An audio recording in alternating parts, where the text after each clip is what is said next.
নমস্কার বন্ধুরা, রূপশ্রীর গল্পগাথা চ্যানেলে আপনাদের সবাইকে স্বাগত। বিশিষ্ট সাহিত্যিকদের সাহিত্য ভাণ্ডার থেকে চয়ন করে আমার এই বিশেষ নিবেদন। ভালো লাগলে লাইক, শেয়ার, সাবস্ক্রাইব করবেন। পাশে লাল বেল আইকনটি প্রেস করুন যাতে পরের ভিডিওর নোটিফিকেশানটি সহজেই আপনার কাছে পৌঁছে যায়। চ্যানেল সম্পর্কে কিছু মতামত থাকলে জানাবেন কমেন্ট সেকশানে। আপনাদের কিছু শোনার ইচ্ছা থাকলে সেটাও জানাবেন। আপনাদের প্রতিটি মতামত খুবই মূল্যবান। চলুন শুরু করা যাক। আজকের গল্প সুচিত্রা ভট্টাচার্যের বিকেল ফুরিয়ে যায়। স্কুল থেকে বেরিয়ে মিনিট 15 হাঁটার পর গলির মুখে এসে দুজন দুদিকে। মানসী মানে মানি বাঁয়ে আর আমি ডান দিকে। ডান দিক ঘুরে বাঁ দিক ধরে সোজা এক ছুটে বাড়ি ঢুকতেই কাঁধের ব্যাগ ছিটকে গেল খাটের ওপর। ভেতর বারান্দার চেয়ারে বসে ঝড়ের গতিতে খোলা হয়ে গেল কালো রঙের ব্যালেরিনা জুতো, নীল বর্ডার দেওয়া নাইলনের মোজা। হলুদ্দুম করে হাত দুটো খুলে ফেলেছে নীল সাদা ইউনিফর্ম। নীল কাপড়ের বেল্ট, মুখ থুবড়ে পড়ল চৌকাঠের ওপর। খোলার চেয়ে তাড়াতাড়ি পরে নিচ্ছি কুলোর মতো কাহানোলা হুলগানিন জামা। মা এসে সামনে দাঁড়ানোর আগেই পুটপুট বোতাম লাগিয়ে ফেলেছি। কি হচ্ছে কি অপু? এইভাবে জামা কাপড় ছুঁড়ে ছুঁড়ে ফেলে? এত বড় একটা ধিঙ্গি মেয়ে। ওটা সব পাট করে তুলে রাখ। দেখো বেলটাকে কেমন ছিটকে ফেলে দিয়েছে। কাল স্কুলে যাওয়ার আগে কেঁদে দেখিস, ম্যাম আমার বেল পাচ্ছি না। রতনের মা তুলে রাখবে। আমাকে চটপট খেতে দাও, জলদি, কুইক। কেন, কি এমন গোড়ায় জিন দিয়ে এসেছো শুনি? বলার সময় নেই, একটা শব্দও এখন সময়ের অপচয়। হাতের চঞ্চল আঙুলগুলো ঘুরে বেড়াচ্ছে খাবার টেবিলের গায়ে। ঢাকা বাটির বুকে নাক ঝুঁকে পড়ল। এ কি, মাছ রাখুনি? ভাত খাবো কি দিয়ে? কে তোমাকে আজ ভাত দিচ্ছে? চিড়ে ভেজানো আছে, দই দিয়ে আম দিয়ে মেখে খেয়ে নে। এ কি, হাত না ধুয়ে বসে পড়লি যে? তোর কি ঘেন্না পিত্তিও নেই রে?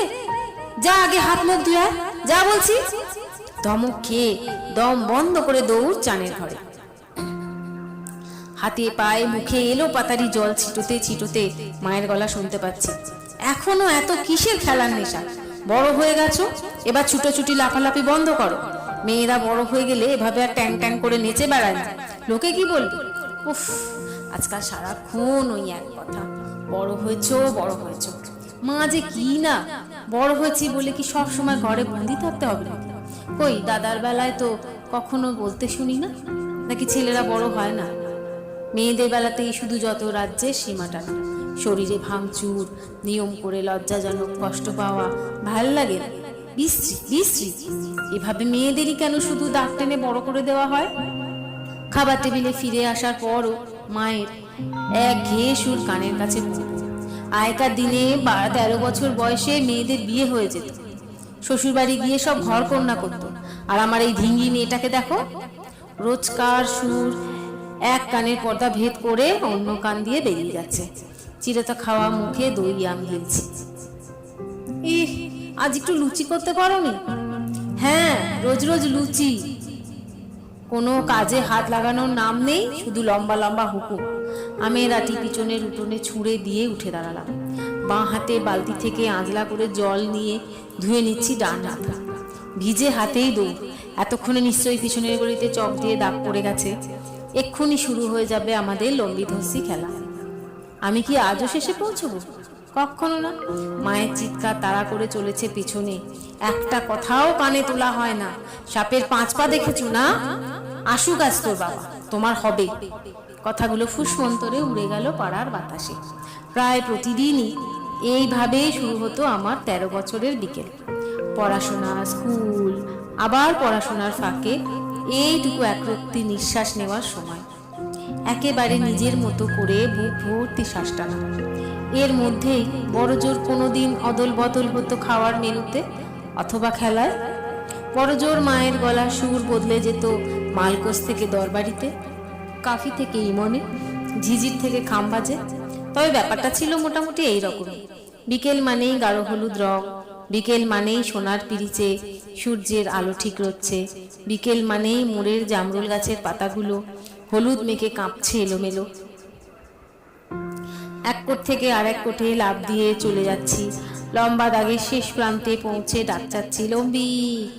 কখনো এক পায়ে নুন নুন নুন, অথবা আব্বা আব্বা আব্বা। দুই হাতে ডানা মেলে আমাকে আটকাতে চাইছে বিপরীত দলের খেলুড়েরা। মানসী কিংবা রূপা চেঁচাচ্ছে, এই অপু, এদিকটায় ফাঁক আছে, চলে আয় চলে আয়। বড় বুড়িটা তো আবার কোনোদিন আমাকে অপু বলে ডাকতো।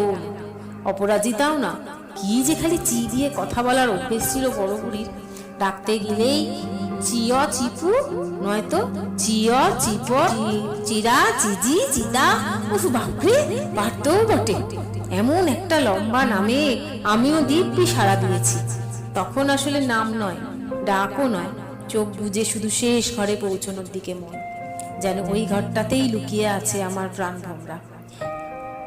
খেলা নিয়েই আড়ি, ভাব, ঝগড়াঝাটি, এমনকি বন্ধুর সাথে মুখ দেখা দেখিও বন্ধ। তা সত্যিই কি আর আমার প্রাণ ভমরা লুকিয়েছিল লম্বিধস্যির কোটে, কিংবা বুড়ি বাসন্তী খেলায়? আমার প্রাণ ভমরা তো ছিল আমার বন্ধুদের হৃদয় কুটুরিতে। সেটা মনে প্রাণে টের পেলাম 14 বছর বয়সে পৌঁছে।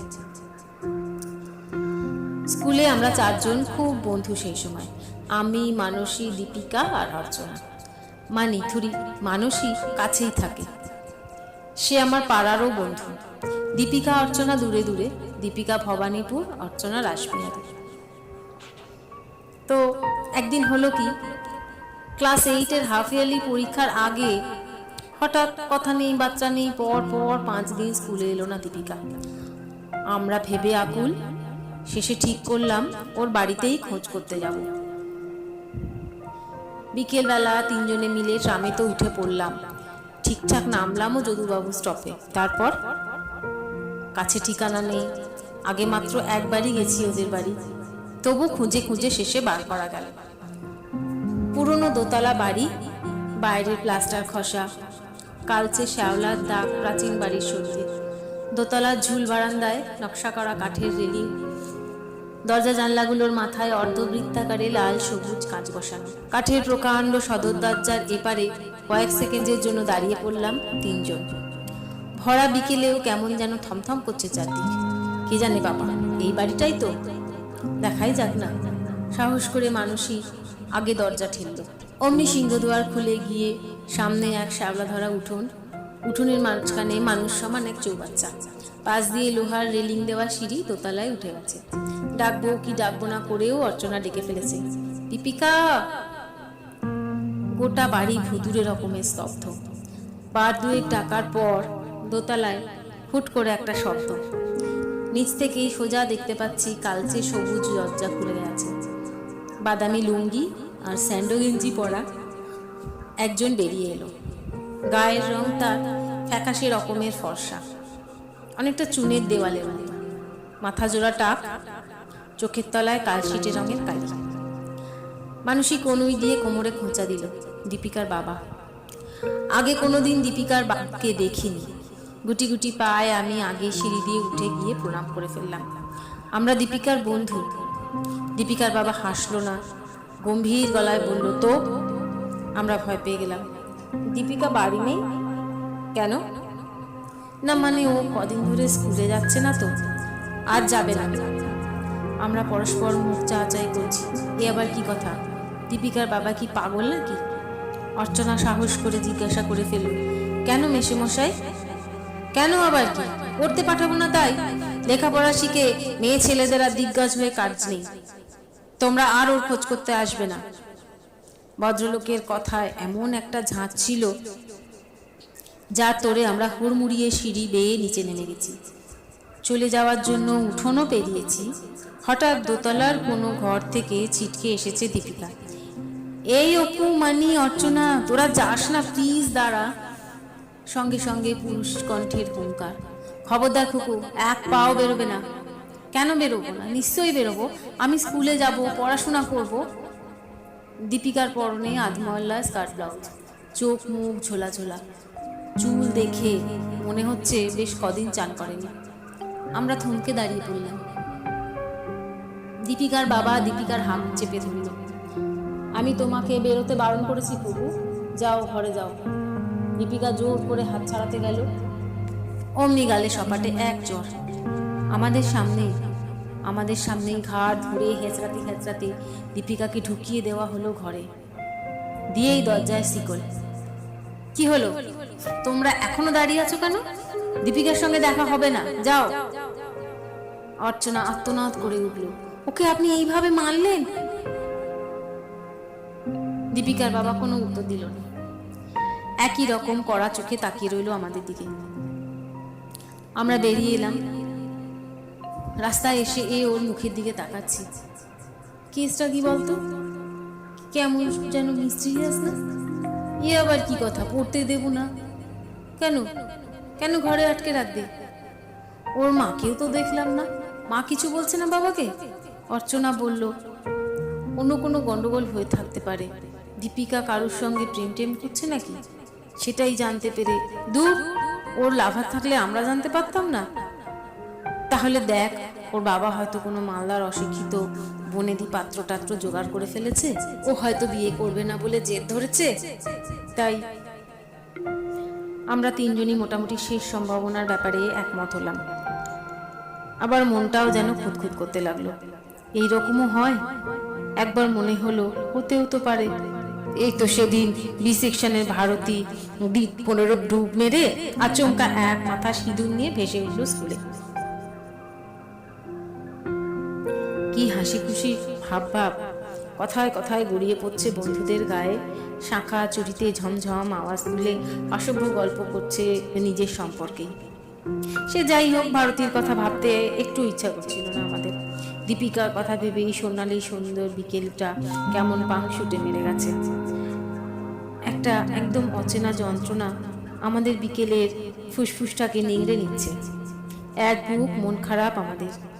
পরদিন, তারপর দিনও লম্বিধস্তির কোট হঠাৎই কেমন বিস্বাদ। আমি মানুষের বাড়িতে যাই, মানুষই আমাদের বাড়িতে। কোনো কোনো দিন অর্চনাও আসে। বারান্দার ধাপিতে, সিঁড়ির কোনায় বয়ে যায় আমাদের পাংশুটে বিকেল।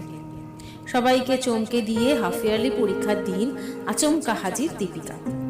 সাদা ব্লটিং পেপারের মতন মুখ, সেলাই করা ঠোঁট, ঘাড় নিচু করে পরীক্ষা দিয়ে গেল একের পর এক।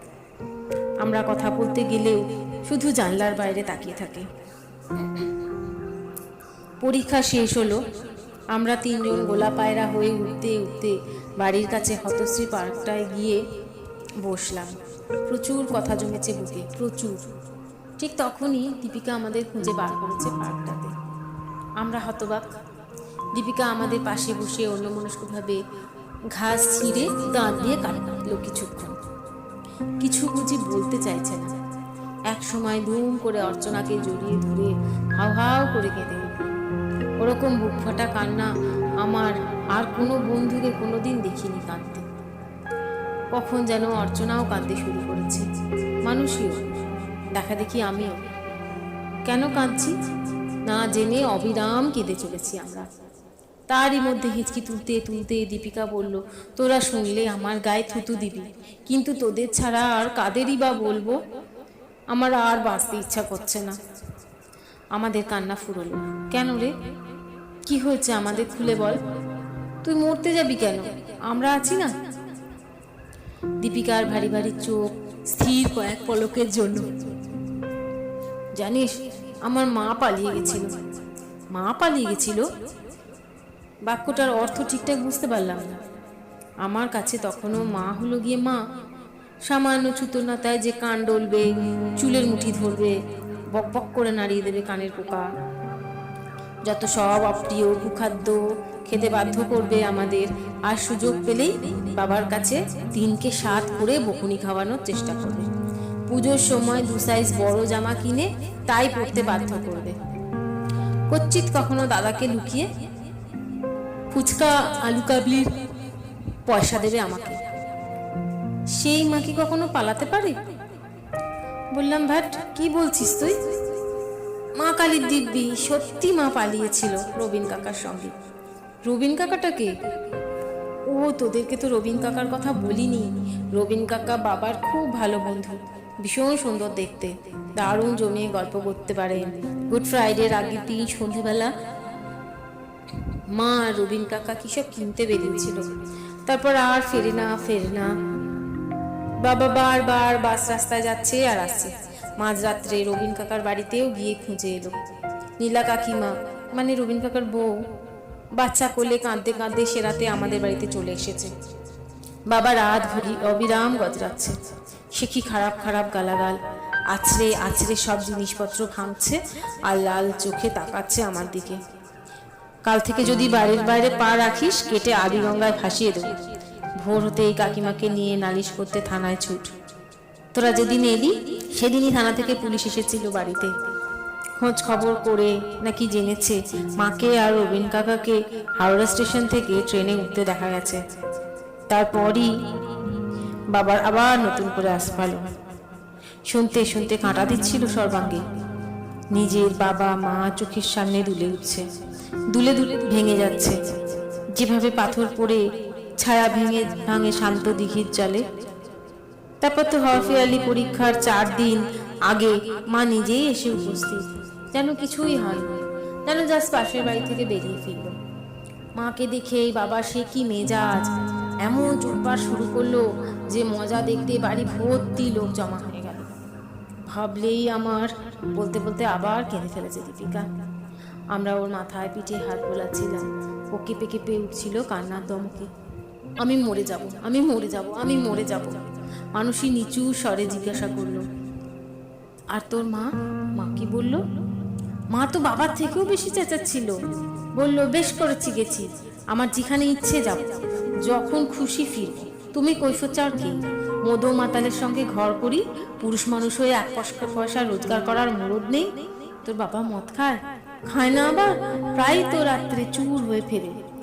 এবার আর নিজের বাবা নয়, এবার চোখের সামনে হারুর বাবার ছবি। হারুর বাবা আমাদের পাড়ার গোকুল পড়া মালিক, গলির মোড়ে খুদে সেলুনটার মালিক। সেই গোকুল কাকা যখন রোজ রাত্রে রাস্তার দিয়ে ঢেউ ভেঙে ভেঙে হেঁটে যায়, তখন কাজের শেষে ফুটপাত জুড়ে তাস পেটাতে বসা বদ্রী ঠাকুর, সুরিন্দর ঠাকুররা চেঁচায়, আরে ও গোকুল দাদা, संभाल के चलो, संभाल के, अगाड़ी तुम्हारा भैंसबा।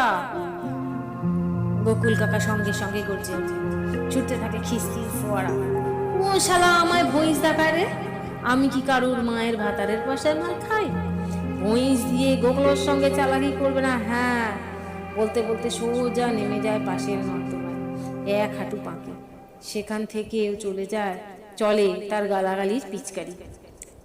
আমি আর দাদা তো খড়খড়ি ফাঁক করে হেসে কুটিপাটি। মা দেখলেই টেনে সরিয়ে দেয় আমাদের। বাবা হুঙ্কার ছাড়ে, এই গোকলো, কি হচ্ছে কি? এটা ভদ্রলোকের পাড়া, বলেই রেডিওর শব্দ বাড়িয়ে দেয় দ্বিগুণ। দৃশ্যটা ভাবতেই পেট গুলিয়ে হাসি এলো আমার। নিজের মনে ঠিক করে হেসেও ফেলেছি। অর্চনা কটমট করে তাকালো আমার দিকে, তারপর দীপিকার কাঁধে হাত রাখলো আলতো। আগে এসব কথা বলিসনি তো কোনোদিন? দীপিকা হাঁটুতে মুখ বুঝল। এসব কথা কি বলে বেড়ানো যায়? সত্যিই তো, বাবা কিছু করে না। দাদু মানে আমার মায়ের বাবার রেখে যাওয়া টাকাতেই তো সংসার চলে আমাদের। বাড়িটাও তো দাদুর, বাবা তো ঘর জামাই।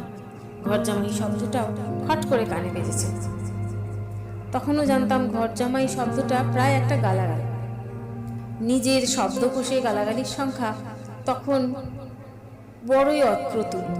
শালা শব্দটাকেই কি যে নিষিদ্ধ গর্হিত মনে হতো তখন। ঘর জামাই ঠিক ততটা খারাপ না হলেও আমাদের বাড়ির ভোজপুরি ধোপা সুর করে গাইতো, পেহলা কুত্তা পালতু কুত্তা, দুসরা কুত্তা ঘর জামাই। আমি জিজ্ঞাসা করে ফেললাম, কেন তোর বাবার ঘরদোর কিছু নেই? থাকবে না কেন? সেখান থেকে ভাইরা তাড়িয়ে দিয়েছে বহুদিন। আমার কাকা জ্যাঠারা কেউ বাবার মুখ দেখে না। কান্নার সঙ্গে তীব্র বিষ উগড়ে দিচ্ছিল দীপিকা। বিষ নয়, ঘৃণা। নিজের বাবা মার প্রতি তীব্র ঘৃণা, জীবনের প্রতি ঘৃণা, গোটা বিশ্ব সংসারের উপর ঘৃণা। সঙ্গে একই কথা, বাঁচবো না, বাঁচবো না। আর আমি তখন চোখের সামনে দেখতে পাচ্ছিলাম আমার বাবা মার মুখ। বাবা যেমন শান্ত হওয়া উচিত, অন্তত আমার তখনকার ধারণা, বাবা তো ঠিক তেমনই। বাবা মানে একটু গম্ভীর ধরনের এক মানুষ, বেশি কথা বলে না। সকালবেলায় ঘুম থেকে উঠে বাজার যায়, ফিরে এসে মন দিয়ে খবরের কাগজ পড়ে, তারপর চান খাওয়া সেরে মার হাতে তৈরি টিফিনটা নিয়ে সারাদিনের মতন অফিস চলে যায়। ফিরে সেই রাস্তার আলোগুলো জ্বলে যাওয়ার পর সন্ধেবেলা নিয়ম করে রেডিওতে খবর শোনে, মাঝে মাঝে আমাদের অঙ্ক ইংরাজি দেখিয়ে দেয়, কখনো কখনো ঠোঙা ভর্তি গরম জিলিপি কিনে আনে মোড়ের দোকান থেকে, কখনো বা বছরকার দিনে আমটা, লিচুটা, জামটা, আর হঠাৎ হঠাৎ পড়া ধরে বকাঝকা করে ভীষণ। এই বাধা ধরা সংজ্ঞার বাইরেও তবে অন্যরকম বাবা আছে। বাবা মানেই তাহলে সম্পূর্ণ বিশুদ্ধতা নয়। বাড়ি ফিরে সেদিন বারবার সন্দিগ্ধ চোখে তাকাচ্ছিলাম নিজের বাবা মার দিকে। মুখের ওপর কোনো মুখোশ আছে কি? হয়তো আছে, হয়তো নেই, কি জানে। ক্লাস 8 থেকে 9-এ ওঠার পরীক্ষায় খুব খারাপ রেজাল্ট করলো দীপিকা। সায়েন্স তো পেলই না, প্রমোশনটাও অন ট্রায়াল। বড়দিনের ছুটির সময়ে খবর পেলাম ওকে অন্য কোথায় যেন পাঠিয়ে দিচ্ছে ওর রবিন কাকা আর মা, সেখানেই হোস্টেলে থেকে পড়াশোনা করবে। এরপর ওর আর কোনো খোঁজ খবর পাইনি। দীপিকা ক্রমশ হারিয়ে গেল আমাদের বিকেল থেকে। এখন বলতে বলতে আমরা দুজন, আমি আর মানুষই। অর্চনা মাঝে মাঝে আসে বিকেল বেলায়, তবে মাঝে মাঝেই। ক্লাস 9-এ ওঠার পরই পড়াশোনা নিয়ে ও ভীষণ সিরিয়াস হয়ে উঠেছিল। রোগাসোগা মেয়ে, নানা রকম অসুখকে ভুগত মাঝে মধ্যেই। স্কুল থেকে ফিরে আমি আর মানুষই হেঁটে বেড়াই এদিক ওদিক। তখন আর আমরা শিশু নেই। কেঁচো ব্যাঙের প্রজনন প্রণালী পড়তে রোমাঞ্চ বোধ করি। পুংকেশর গর্ভকিশোরের মিলন কল্পনা করে পুলকিত হই। লুকিয়ে লুকিয়ে মানুষদের ছাদে বসে লেডি চ্যাটার্জিজ লাভারের অনুবাদ পড়ে শিউরে উঠি। কিছু দেওয়া পাতা বেছে বেছে পড়তে থাকি বারবার। রবিবার দুপুরে অনুরোধের আসরে শোনা গানের মোহ জড়ানো বিভ্রমে আপ্লুত হই সারা সপ্তাহ। দূরের কোনো বাড়িতে গ্রামোফোন রেকর্ডে বাজতে থাকা গানে মোর কোন ইন্দ্রধনু শুনতে শুনতে বইয়ের অক্ষরগুলো চোখের সামনে থেকে ভোজবাজির মতো মিলিয়ে যায়। বিকেলবেলা ঘাসের লন ধরে হাঁটতে হাঁটতে নিজেদের অর্থহীন কথায় নিজেরাই হেসে কাঁচের মতো টুকরো হয়ে যায়। আর তখনই অনুভব করি ছায়া ছায়া অদৃশ্য অনুসরণকারীদের উপস্থিতি। হঠাৎই কোনো সাইকেল অসম্ভব ধীর গতিতে চলতে থাকে পাশে পাশে। পরিচিত গানের কলি ষড়যন্ত্রে ধাক্কা দেয়। দু একটা চিঠিও পায়ের কাছে হাস উড়ে এসে পড়ে। ডার্লিং, তুমি নেই তো পৃথিবী নেই। মা তোমাকে বউ হিসেবে পেলে খুব খুশি হবে। টেকোনা পার্কের সামনে কাল বিকেলে অপেক্ষা করব, চলে এসো। ইতি তোমার পথ চেয়ে থাকা একজন। কি সাহস, কি সাহস! আমরা বিরক্ত হতে গিয়ে হেসে ফেলি। চারিদিক তন্ন তন্ন করে খুঁজেও সেদিন আর দেখা পাই না সেই অচেনা প্রেমিকের। চিঠি ছুঁড়েই উধাও বীর পুঙ্গব। আমরা আবার কাঠালি চাপার গন্ধমাখা সবুজ গাছ ধরে হাঁটতে থাকি। বিরক্তির সঙ্গে মেশে কৌতূহল, রাগের সঙ্গে অহংকারী পুলক। আমরা টের পাই প্রতিটি বিকেলে এখন নীরবে কুসুমের মতোই প্রস্ফুটিত হচ্ছে সে, আমাদের যৌবন। তা সেই যৌবনের ডাক প্রথমে এলো মানুষের কাছে। একদিন বিকেলে মানুষকে ডাকতে গেলাম, মানুষই নেই। মেজানাইন ফ্লোরে সদ্য আসা তাদের পেইং গেস্টের কাছে কেমিস্ট্রি পড়ছে। দরজায় ধাক্কা দিতে বেরিয়ে এসে বলল, তুই যা, আমি পরে যাচ্ছি। প্রবীরদার কাছে কটা কেমিক্যাল ইকুয়েশন বুঝে নিচ্ছি। আমি নিচে নেমে অপেক্ষা করলাম, মানুষই এলো না। পরদিনও একই ঘটনা। মানুষই হাসি মুখে বেরিয়ে এলো, কাল বেরোতে পারলাম না রে, আজ ঠিক যাবো। trigonometry দুটো অঙ্ক করে নিয়ে সেদিনও আমার বিকেলটা একা একাই কাটলো। পরদিন আবার একই ঘটনা। মানুষই হিহি করে হাসছে, মা কালী দিব্যি, কাল পার্কের দিকে গিয়ে তোকে খুঁজেছিলাম, তুই চলে গেছিলি। আজ একটু অ্যামোনিয়ার প্রপার্টিগুলো বুঝে নিয়েই। সেদিন দরজা বন্ধ হয়ে যাওয়ার পর খানিকক্ষণ কান খাড়া করে দাঁড়িয়ে রইলাম। ভিতর থেকে মৃদু শব্দ ভেসে আসছে না? শব্দই তো, শব্দগুলোর কোনো অর্থ নেই, অন্তত সে অর্থ অ্যামোনিয়ার চ্যাপ্টারে তো নেই। নিচে নেমে অপেক্ষা করিনি। পরিচিত রাস্তা ধরে কৃষ্ণচূড়ার ফুল মারিয়ে একা একাই হেঁটেছি। দুর্বোধ্য অপমানে কান গরম, ক্ষোভে দুঃখে বন্ধুর মিথ্যাচারিতায় ক্লিষ্ট আমি একই পথ চক্কর দিয়ে ফিরেছি। ধীরে ধীরে একটা চাপা কষ্ট আচ্ছন্ন করে ফেলছিল আমাকে। কষ্ট না হিংসা? আমার একমাত্র বন্ধু মানসী প্রেমের সন্ধান পেয়ে গেছে আমার আগে। ঠিক করলাম ওর সঙ্গে আর কথা বলবো না। কিন্তু মানসী পরদিনই স্কুলে আমার হাত চেপে ধরেছে। অপু, বিশ্বাস কর, তুই কি ভেবেছিস জানি না, তোর কি ধারণা প্রেমে পড়লে বন্ধু টের পায় না? মানসী মুহূর্তের জন্য লাল। প্রবীরদার সঙ্গে তোর আলাপ নেই না রে? চল আজ তোর সঙ্গে আলাপ করিয়ে দেবো। আমি আলাপ করে কি করবো? তোর লাভার তুই। অপু, ছেলে মানুষই করিস না, জানিস? তোর কথা কত বলেছি প্রবীরদাকে, তোকে আজ নিয়ে যাব। আমি তখন অনেক উপন্যাস পড়ে ফেলেছি, জানি প্রেমের সিনে দ্বিতীয় ব্যক্তিকে বলে কাবাব মে হাড্ডি। তাছাড়া আমি কেন ওদের মধ্যে? মানসিক কানের কাছে মুখ নিয়ে এলো। ভাবতে পারবি না প্রবীরদা কি ভীষণ রোমান্টিক। সেদিন আমার হাত ধরতে দেখ দেখ, ভাবতেই আমার গায়ে কেমন কাটা দিয়ে উঠছে। আমার তখন হিংসে ভেসে গেছে কৌতূহলে। জন কি কথা হয় রে তোদের দুজনের? কত কথা। মানসিক গা মুচড়ালো। এই আমি কি ভালোবাসি, ও কি ভালোবাসে, আমার মা বাবা কেমন, ওর দেশে কে কে আছে, এই MSc পাশ করে ও কি করবে, বিয়েতে কারুর বাড়িতে আপত্তি হবে কি না। তোরা বিয়ের কথাও ভেবে ফেলেছিস? ভাববো না, তাড়াতাড়ি বিয়ে না করে ফেললে ওর যদি অন্য কারোর দিকে মন পড়ে যায়। যা, প্রকৃত ভালোবাসা থাকলে লক্ষ বছরও অপেক্ষা করা যায়। কাব্য প্রেমিকার মতন বললাম। তুই লায়লা মজনু পড়িসনি? হিজড়ান যা। তুই ঠিকই বলেছিস রে, প্রবীরদাও তাই বলে দরকার হলে 10 বছর অপেক্ষা করব, 20 বছর অপেক্ষা করব। বলে তুমি আমার জন্য অপেক্ষা করবে তো?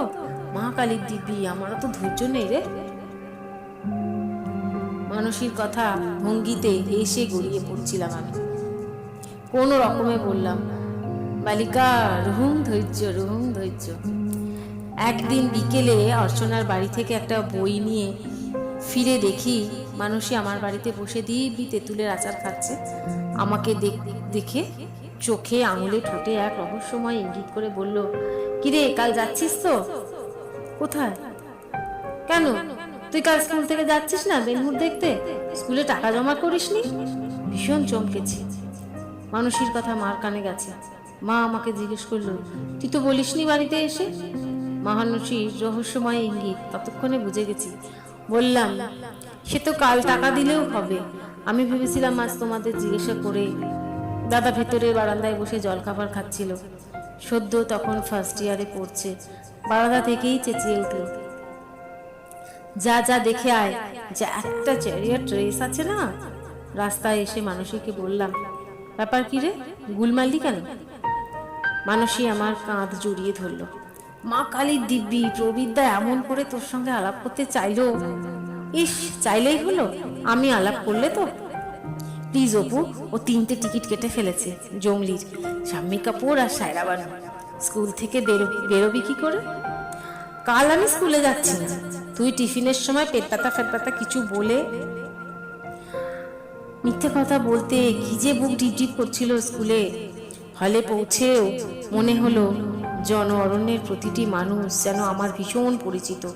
সকলেই যেন একদৃষ্টে তাকিয়ে আছে আমারই দিকে, যেন এক্ষুনি বাড়ি গিয়ে জানিয়ে আসবে মা বাবাকে। অল্প বয়সী যে কোনো ছেলে দেখলেই মনে হয় দাদার বন্ধু না। হল অন্ধকার হতে তবে হাঁপ ছেড়ে বাঁচলাম। এ তো আর মা বাবার সঙ্গে সিসি মা, পথের পাঁচালি, লালু ভুলু কিংবা কাবলিওলা দেখা নয়।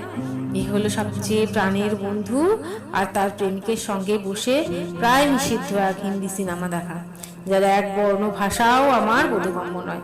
চোখের সামনে শুধু এক উদ্দাম দস্যু পুরুষ ইয়াহু করে চিৎকার করে ঝাঁপিয়ে পড়ছে পদ্মের পাপড়ির মতন কোমল আর রূপসী এক প্রেমিকার উপর।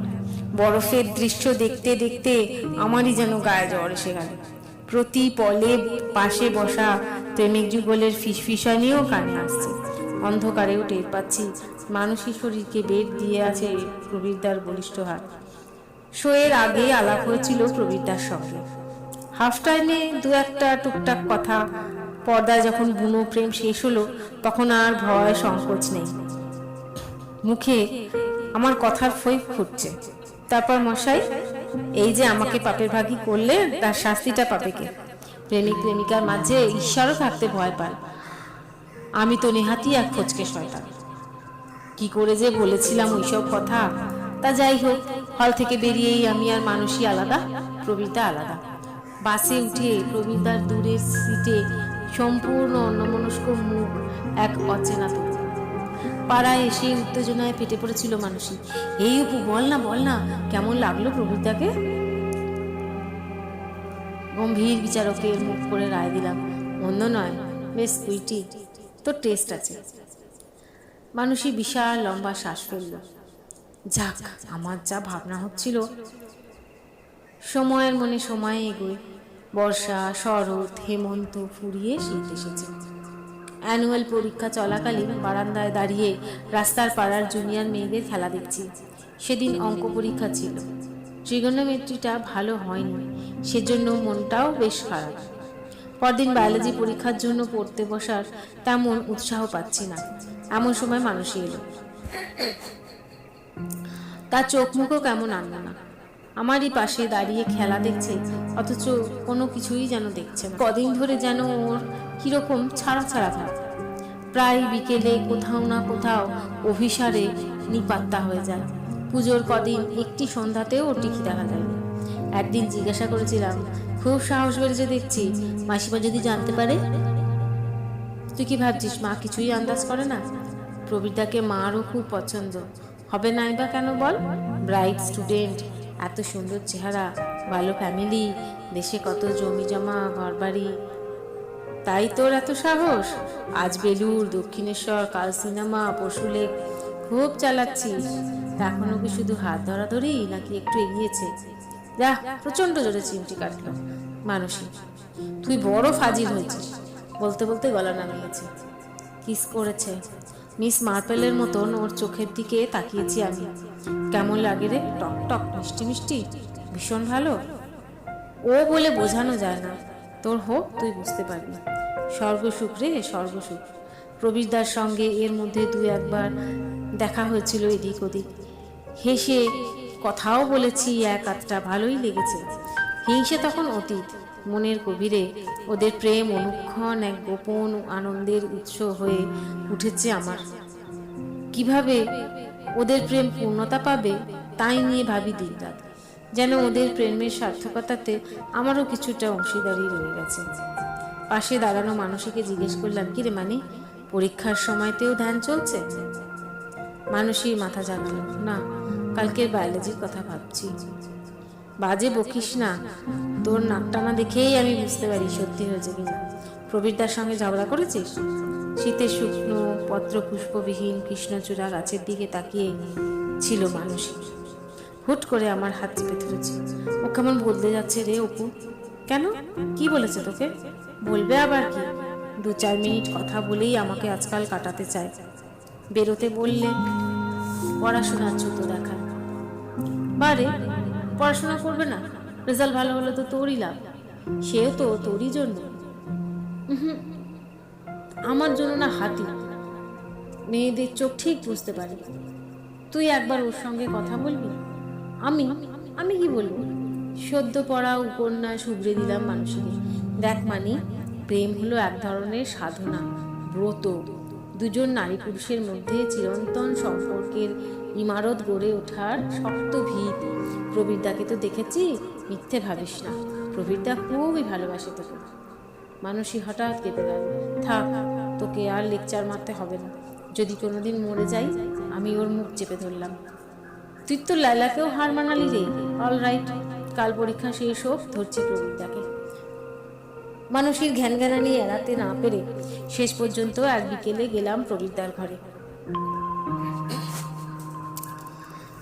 আমাকে দেখে প্রবীরদা প্রথমটা খুব অবাক। শুধু অবাক নয়, কেমন যেন মনে হলো খুশিও। সরাসরি কথা পারলাম। এই মশাই, আমার সুন্দর বন্ধুটাকে আপনি এত কষ্ট দিচ্ছেন কেন? প্রবীরদা অল্প থমকালেন। কষ্ট দিয়েছি? কই না তো। বাজে কথা বলবেন না। ওর সঙ্গে আপনি ভালো করে কথা বলেন না, বাইরে বেরোতে চান না, কথা বলতে গিয়ে হাই তোলেন, ব্যাপারখানা কি? আমার মনে বিন্দুমাত্র বিচলিত নয় প্রবীরদা, মিটিমিটি হেসেই চলেছে। তোমার বন্ধুর কথা ছাড়ো, নিজের কথা বলো। তোমাকে যে কি সুন্দর দেখতে লাগছে আজ। এক্ষুনি যদি সুচিত্রা সেন তোমাকে দেখতো, একটা শিশিরে চোরা স্রোত বয়ে গেল আমার শরীর পেয়ে। জীবনে প্রথম কোনো পুরুষের মুখে আমার রূপের স্তুতি। ইস, ফাজলামি হচ্ছে। দেবমানিকে বলে তখন টেরটি পাবেন। চকিতে প্রবীরদা এগিয়ে এলো আমার দিকে। তোমার মনে হচ্ছে আমি ফাজলামি করছি? তুমি জানো তুমি কত সুন্দর। আয়নায় ভালো করে দেখেছো কখনো নিজেকে? প্রবীরদার চোখ ক্রমশ ঘোলাটে, অসহ্য। আমি সরে আসার আগেই আমার হাত চেপে ধরেছে। বিশ্বাস করো অপরাজিতা, তোমাকে দেখার পর থেকে, তোমার সঙ্গে কথা বলার পর থেকে মানুষই অসহ্য হয়ে গেছে। ম্যারম্যারি জোর করে ওর সঙ্গে বেরিয়েছি, এদিক ওদিক গেছি, কিন্তু সে প্রায় বাধ্য হয়ে। তুমি ছাড়া কেউ যেন শীষে গলিয়ে ঢলে দিচ্ছে আমার কানে। সজনে নিজেকে ছাড়িয়ে দু কানে হাত চেপে ধরলাম। কি পাগলের মতো যাতা বলছেন? এ তো ট্রেজারি, চিটিং। ছি ছি ছি। পলকে আমার সামনে হাঁটু গেড়ে বসে পড়ল প্রবীরদা। দু হাতে জড়িয়ে ধরেছে আমার কোমর। এক ধাক্কায় ফেলে দিয়ে ছিটকে এসেছি বাজানো দরজার কাছে। নিচু গলায় হিসিস করে বলে উঠলাম, জানোয়ার, জানোয়ার কোথাকার। মানি একটা জানোয়ারকে ভালোবেসেছে। নিচে উদ্বিগ্ন মানুষের সামনে এসে দাঁড়ানোর সময়ও হৃৎপিণ্ডটা পাগলা ঘুঁটির মতো বাজছে। মুঠো শক্ত করে চোয়াল ঘষলাম, মানুষই যেন কিছু আঁচ না করতে পারে। কি বললো রে? কিছুই না, এমনি হাসি ঠাট্টা করছিল। শক্ত রাখতে গিয়েও আমার গলা কেঁপে গেল। তুই ওকে ভুলে যা মানি, ও বোধহয় অন্য কাউকে। মানুষই অন্ধের মতো আঁকড়ে ধরলো আমাকে। বললো সে কথা, বললো আমাকে ভালোবাসে না। বলেনি, কথা শুনে মনে হলো। আমি ঢোক গিললাম। হয়তো ইউনিভার্সিটিতে কাউকে, হয়তো নিজের দেশেরই কেউ।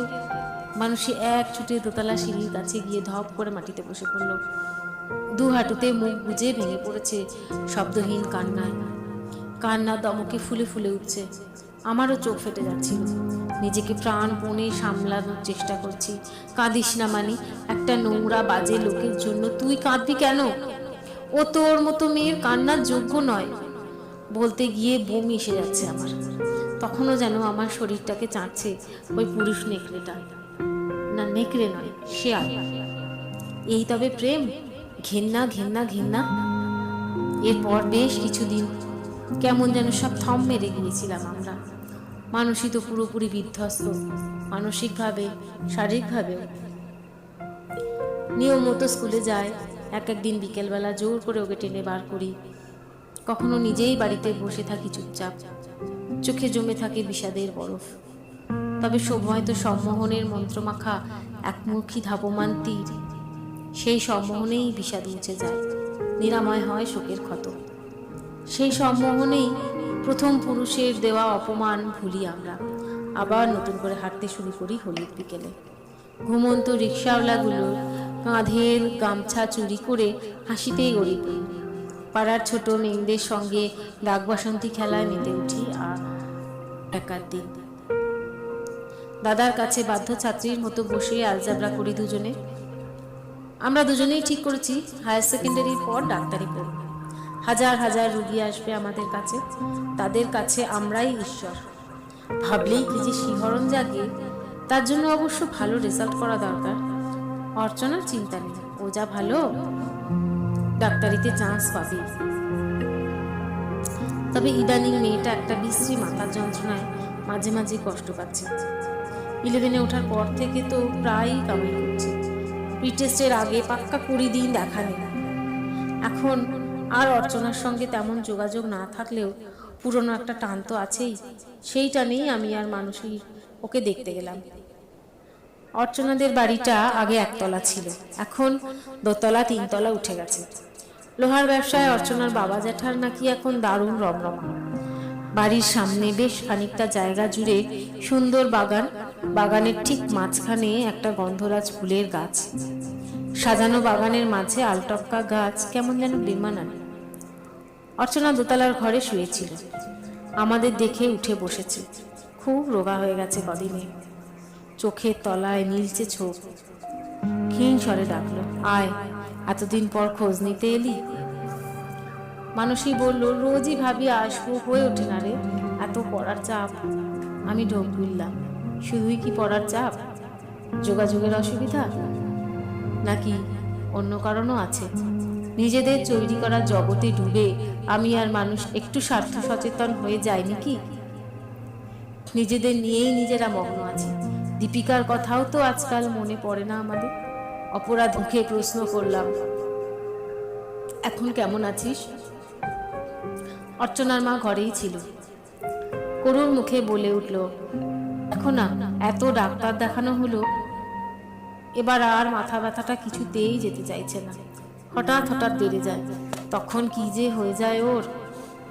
হাত পা ছুটতে থাকে, চোখ উল্টে যায়, গো গো শব্দ ওঠে গলা থেকে, দেওয়ালে পাগলের মধ্যে ঠোকে ও।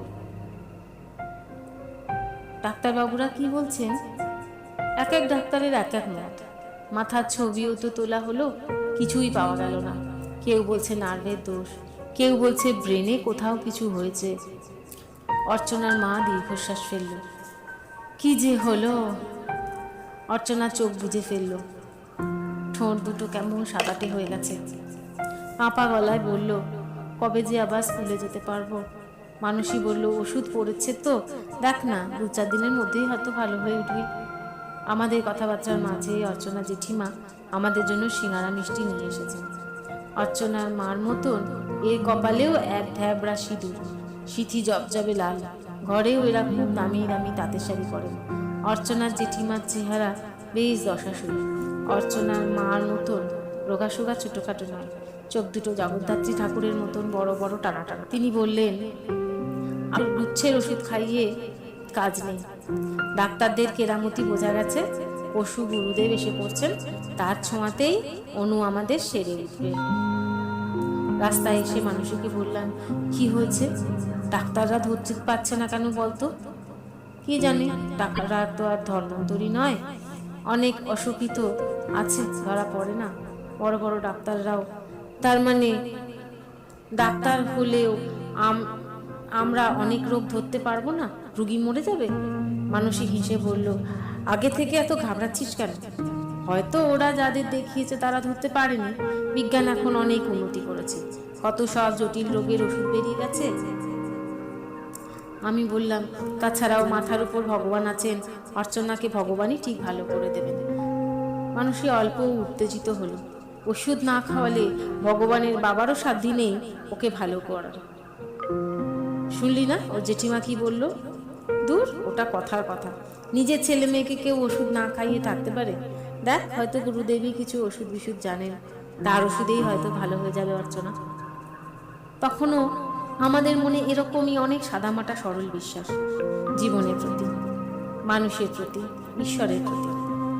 বাড়ি ফিরেও তাই ঠাকুর প্রণাম করতে গিয়ে মনে মনে বলেছি, হে ঠাকুর, অর্চনাকে তুমি ভালো করে দিও, যে করে হোক। এরপর কদিন প্রিটেস্টের চাপে অর্চনাকে আর দেখতে যাওয়া হয়নি। পরীক্ষা শেষ হওয়ার পরেই একদিন স্কুলে গিয়ে দেখি আমাদের ক্লাসের মেয়েরা এক জায়গায় জটলা বেঁধে দাঁড়িয়ে কি যেন বলাবলি করছে। তখনও প্রেয়ারের সময় হয়নি। অন্যদের মতো আমি আর মানুষেও ভিড়ে ঢুকে পড়লাম। কি হয়েছে রে? ওমা, তোদের সঙ্গে এত ভাব তোরা জানিস না? অর্চনা মা কালী হয়ে গেছে। ওদের গুরুদেব নাকি বলেছেন। পুরোটা শোনার আগেই প্রার্থনার ঘুমটি পড়ে গেল। খোলা আকাশের নিচে সার বেঁধে দাঁড়িয়ে আমরা হাত জোর করে গাইছি, তোমারই গেয়ে পালিচ্ছ স্নেহে, তুমি ধন্য ধন্য হে। ক্লাসে ফিরে আবার সেই জটলা, আবার সেই রোমহর্ষক আলোচনা। মানুষই জিজ্ঞেস করলো, তোরা কেউ নিজের চোখে দেখেছিস? কে চোখ ঘোরালো, দেখে কাজ নেই, যা শুনেছি তাই যথেষ্ট। দুনিয়া শুদ্ধ লোক সবাই জেনে গেছে, প্রত্যেক শনি মঙ্গলবারই নাকি ভর হচ্ছে মা অর্চনা, মা কালী আসছেন ওর শরীরে। মানুষই অবিশ্বাসী গলায় বলল, যা, এই আমরা সেদিন গিয়ে দেখে এলাম। আমিও তো প্রথমে বিশ্বাস করিনি। ওরা নাকি আর ডাক্তার দেখাচ্ছে না, গুরুদেব কিসব শিকড় পাচ্ছে, তাই খেয়ে নাকি মরার মতো পড়ে থাকে সারাদিন। বিশ্বাস না হয় আজ তো মঙ্গলবার, গিয়ে দেখে আয় না। ছুটির পর ঊর্ধ্বশ্বাসে ছুটেছি অর্চনার দোতলার সেই ঘরে, চোখ বুজে শুয়ে, পরনে চওড়া লাল পেরে সাদা তাঁতের শাড়ি, আর শীর্ণ প্যাকাটির মতো চেহারা। শুধু মেঘলা বিকেলে শেষ আলো এসে ওর ফ্যাকাশে মুখটাকে যা একটু উজ্জ্বল করে রেখেছে। আমাদের দেখে এখন অনেক কষ্টে চোখ খোলার চেষ্টা করলো, পারল না। আপনা থেকেই চোখ বন্ধ হয়ে যাচ্ছে। জড়ানো স্বর, শুধু বলতে পারল, স্কুল হচ্ছে। পরীক্ষা শেষ হয়ে গেল না রে, অনেক পড়া এগিয়ে গেছে। মানুষই অর্চনার অস্থিসার হাতে হাত রাখলো। তেমন কিছু না, তুই সেরে ওঠ, ঠিক ধরে নিতে পারবি। অর্চনার বন্ধ চোখের কোলে দুফোঁটা জল টিলটিল। ফিজিক্সটা এখনো কত বাকি রয়ে গেছে আমার। কথা শেষ হওয়ার আগেই অর্চনার মা ঘরে ঢুকে আঁতকে উঠেছে। এ কি, তুমি ওকে ছুঁয়েছো কেন? শনি মঙ্গলবারে ওকে ছোঁয়া একদম বারণ। মানুষই ভয়ে ভয়ে হাত সরিয়ে নিল। কেন মাসিমা? গুরুদেব বলেছেন, যেদিন ওর শরীরে মা অধিষ্ঠান করবেন সেদিন ওকে বাইরের লোক স্পর্শ করতে পারবে না। তোমরা এক কাজ করো, নিচের ঘরে গিয়ে বসো, একটু পরে ওর আরতি আরম্ভ হবে, প্রসাদ নিয়ে যাও। ভদ্রমহিলার স্বরে এমন কিছু ছিল। আমরা মন্ত্রমুগ্ধের মতো নিচে নেমে এলাম। বড় হলঘরটায় এর মধ্যেই ধূপ তুলে দেওয়া শুরু হয়ে গেছে। অর্চনার জেঠিমা গরদের শাড়ি পরে গঙ্গা জল ছেটাচ্ছেন গোটা ঘরে। ফাঁকা ঘরে আমাদের চোখের সামনেই ভিড়ে ভিড়। আরো খানিক্ষণ পর লাল পোশাক পরা, বাবরি চুল পরিপাটি করে আঁচড়ানো সৌম্যদর্শন এক উজ্জ্বল চোখ সন্ন্যাসী খরম খটখটিয়ে নেমে এলেন ওপর থেকে। মুহূর্তে দিব্য গন্ধে চতুর্দিক মাতোয়ারা। সকলে ভক্তি ভরে উঠে দাঁড়িয়েছে। দেখে দেখি আমরাও। অজান্তেই মুখ থেকে বেরিয়ে এলো অলৌকিক গন্ধ রে মানি। মানুষই জোরে জোরে নাক টানলো। গন্ধটা খুব চেনা চেনা লাগছে রে আমার। কোথায় যেন বড় মাইমার ফ্রেঞ্চ পারফিউমটা না? ভক্তদের বাবা বাবা রবে। মানুষের গলা ঢাকা পড়ে গেল। তিনি সযত্নে পাতা অজিনাসনে বসলেন। মন্দ্র কণ্ঠে সকলকে বললেন, বসো। বলেই অর্চনার বাবার দিকে তাকিয়েছেন। ওই আমার বেটি কোথায়, আমার খেপা মা? অর্চনার বাবা আর জ্যাঠিতো দাদা প্রায় পাঁজা খোলা করে নিয়ে এলো আধা অচেতন অর্চনাকে। জ্যাঠা তাকে অধিষ্ঠান করালেন লাল শাটির মোড়া বেদির উপর। অর্চনার দুই বোন দ্রুত এসে তিন দিকে তিনখানা তাকিয়া দিয়ে দিল। সেই তাকিয়ার ঠেকাতে আতশোয়া অর্চনা কেমন নির্জীব নিষ্প্রাণ ভাবে ঝুলছে। টকটকে লাল একটা শাড়ি তার শরীর ঘিরে আষ্টে পৃষ্ঠে জড়ানো। গায়ে ব্লাউজ নেই, মাথার চুল খোলা, কপালে এত বড় একটা রক্তচন্দনের ফোঁটা। গুরুদেব তার গলায় পঞ্চমুখী জবার মালা পুরিয়ে জলদ গম্ভীর গলায় হুঙ্কার ছাড়লেন, মা, মাগো করাল বদনী, তারা ব্রহ্মময়ী, একবার বুকে চেপে বস মা, বদ রক্ত সব বেরিয়ে যাক। মা, মাগো। চিৎকারের জন্য কিনা জানি না, অর্চনার স্থির শরীর একটু নড়েচড়ে উঠল। তারপর আচমকাই গলা থেকে ছিটকে এলো গো গো শব্দ। ঠোঁট বেয়ে কষ করাচ্ছে। এক মাথা চুল চাপাং করে নেমে আসছে মুখের উপর, আবার ঝাঁকনা খেয়ে ছড়িয়ে পড়ছে। ঘর জুড়ে অস্ফুটে মা মা ধ্বনি। আচমকা কে যেন কাঁসো বাজাতে শুরু করলো। অর্চনার মা শাঁখ বাজাচ্ছে। বাবা, জ্যাঠা, জেঠিরা ষষ্ঠাঙ্গের প্রণত মেয়ের পায়ের কাছে। গুরুদেব একটু করে ফুল ছিঁড়ে ভক্তদের হাতে দিচ্ছেন আর প্রশ্ন করছেন, বলো তোমার কি জিজ্ঞাসা আছে? মার কাছে কি জানতে চাও তুমি? এক এক করে মানুষ এগিয়ে যাচ্ছে সামনে। মাকে প্রণামী দিয়ে জানতে চাইছে নিজের ভূত ভবিষ্যৎ। আর গুরুদেব মায়ের থরথর ঠোঁটের কাছে মুখ নিয়ে গিয়ে শুনে নিচ্ছেন উত্তর। আমার কিরকম গা ছমছম করছিল। সুগন্ধি ধোঁয়ায় সব আবছা হয়ে আসছে। হঠাৎ দেখি নীল সাদা ইউনিফর্ম পরা মানুষই এগিয়ে যাচ্ছে বেতের দিকে। একেবারে সামনে গিয়ে প্রশ্ন করছে, মা, আমাদের অর্চনা কবে ভালো হবে মা? এবার আর গুরুদেব অর্চনার দিকে ফিরলেন না, মানসীকে কাছে টেনে নিয়েছেন। মনে মুক্ত খচিত আঙুলগুলো মানুষের মাথার উপর। ভালোভাবে কিরে বেটি, তোর বন্ধু তো ভালো হয়ে গেছে। বাড়ি ফিরে সবিস্তারে সকলকে বর্ণনা দিলাম পুরো ঘটনাটার। মা তো শুনে গদগদ। আমাকে সামনের শনিবার একবার নিয়ে চলতো। বাবা ধমকে উঠল, খবরদার না, যত সব বুজরুকি ভণ্ডামি। দাদা বলল, পুলিশে খবর দেওয়া উচিত, গুরুদেবটাকে ইমিডিয়েটলি অ্যারেস্ট করুন। আমি তর্ক করে উঠলাম, কেন? তিনি কি দোষ করলেন? তার ওষুধ খেয়ে তো মাথার যন্ত্রণা আর একটুও নেই অর্চনার, সেটা জানিস? তাছাড়া আমরা নিজের চোখে দেখে এসেছি ওর ভেতরে সত্যি সত্যি মা কালী। দাদা রেগে গেল, হায়ার সেকেন্ডারি দিবি, এখনো এত গাদার মতো কথা বলিস কি করে রে অপু? আমি দাদার উপর খুব রেগে গেলাম। তর্ক করলাম না বটে, তবে বাবার কথাও মানতে পারলাম না। বিশ্বাসেই ঈশ্বরকে পাওয়া যায়, আমি জানি। ঠিক করলাম এরপর দিন মা কালীর কাছে গিয়ে পরীক্ষার রেজাল্ট কি হবে জেনে আসবো। অর্চনার বোন বলেছিল ওর বাবা জ্যাঠারা নাকি একটা মন্দির করে দেবেন গুরুদেবকে। সেখানে মায়ের বিগ্রহ প্রতিষ্ঠা হয়ে গেলেই মা কালী অর্চনার শরীর থেকে বেরিয়ে আসবেন। তখন সম্পূর্ণ সুস্থ হয়ে উঠবে অর্চনা। অর্চনাটা অবশ্য তার আগেই মারা গেল। সেদিন ছিল রাখি পূর্ণিমা। সকাল থেকেই টিপটিপ বৃষ্টি। কেয়ার মুখে খবর পেয়ে আমি আর মানুষই মুড়ি করে ছুট। গিয়ে দেখি ক্লাসের প্রায় অর্ধেক মেয়ে পৌঁছে গেছে, কয়েকজন দিদিমণিও। ভেঙে পড়েছে গোটা অঞ্চল। এত লোক, তবু কারোর মুখে একটা শব্দ নেই। উঠোনের ফুলে ভরা গন্ধরাজ গাছটার নিচে বিশাল এক বোম্বাই খাটে শুয়ে আছে অর্চনা। রক্তলাল শাড়ির আড়ালে শুকনো সরু কাঁঠালি চাপার ডালের মতন শরীর প্রায় দেখাই যায় না। ছোট্ট কপালে টিপ, যেন শেষ বিকেলে সূর্য। গলায় জবা ফুলের মোটা মালা। আমার সমস্ত শরীর ঝনঝন করে উঠল। স্পষ্ট দেখতে পাচ্ছি অর্চনা চোখ খোলার চেষ্টা করছে, পারছে না। স্কুল হচ্ছে অপু, অনেক দূর পড়া এগিয়ে গেল না রে। ফিজিক্সটা এখনো কত বাকি রয়ে গেছে আমার। দু হাতে মুখ ঢেকে ফেললাম। চারিদিকে কি ভয়ানক ভাঙচুর চলছে। ভাঙছে, ভাঙনে সব ভেসে গেল। শ্রদ্ধা, প্রেম, সমর্পণ, ভক্তি, বিশ্বাস। আমার ভেজা চোখ মারিয়ে অর্চনা চলে গেল, দীপিকা চলে গেল, প্রবীর দ্বারাও। বিকেল বড় তাড়াতাড়ি ফুরিয়ে গেল। আমাদের সুন্দর বিকেল, আমাদের হলুদ বিকেল। এখন শুধু সামনে এক যুদ্ধের প্রস্তুতি। শরতের বাতাস কাঁপিয়ে মাঝে মাঝেই সাইরেন বেজে ওঠে।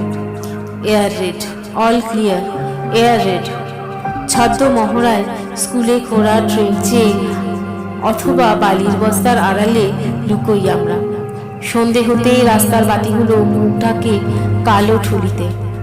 রুদ্ধ জানলা দরজার কাছে আড়াআড়িভাবে সাঁটা হয় খবরের কাগজের ফালি। পুজোর আগে শহর জুড়ে প্রতিরোধের সাজু সাজু রব। আমার মনের ভেতরেও এক যুদ্ধের প্রস্তুতি চলতে থাকে অবিরাম। ক্রমশ বড় হয়ে উঠি আমি, সত্যিকারের।